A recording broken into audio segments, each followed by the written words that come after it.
So is this all because of Fortnite, Chris?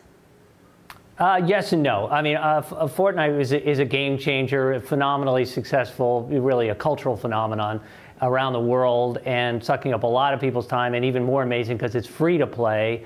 And so, it gets into that how do you compete with free problem for these traditional game publishers. But there's more than that going on. I mean, there has been sort of a revaluation of the industry as these companies were able to sort of extend the life of, like, for example, Grand Theft Auto Online and keep selling, more versions of the game and in-game purchases and that. And so the industry was sort of reevaluated as being a lot more valuable because it had this sort of recurring revenue stream. Now it turns out, well, it's probably a lot more of a hit-driven business just like it used to be, and you can't always count on those customers coming on. So what are Activision, Take-Two, Electronic Arts planning to do to take on Fortnite?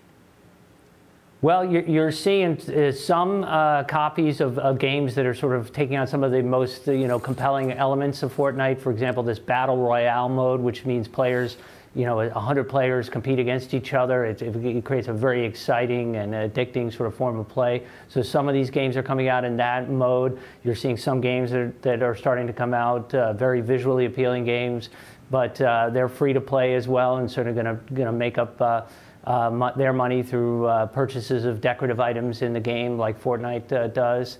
And they're going to refocus their efforts on just creating really killer games that stand out, like, for example, Red Dead Redemption 2, which was the best-selling video game last year from Take-Two. What do the traditional game publishers have going for them? They do have these existing franchises. If you think of a Madden or a Call of Duty, that they may not have been the hottest games last year, but they do have lots of fans and people that come back every year to see the latest versions of those. They of course have the money and and networks to distribute these games, both in the traditional in stores and online as well. And so they're far from done. They've just got to learn to compete in this new world. So what do you see? What's your outlook for the year, for 2019? Analysts are pretty predicting, a flattish year. Big players like Activision does not have the strongest lineup it's had in the past, and so it may be a very difficult one as sort of these investments in these new modes of gameplay and these new sort of marquee franchises come around. So, what are the trends that you are going to be following?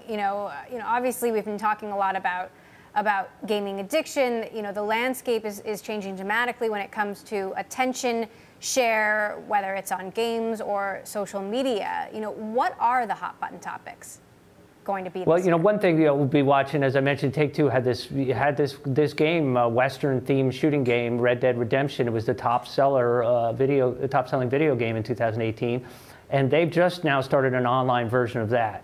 And so, as they had some bugs in that.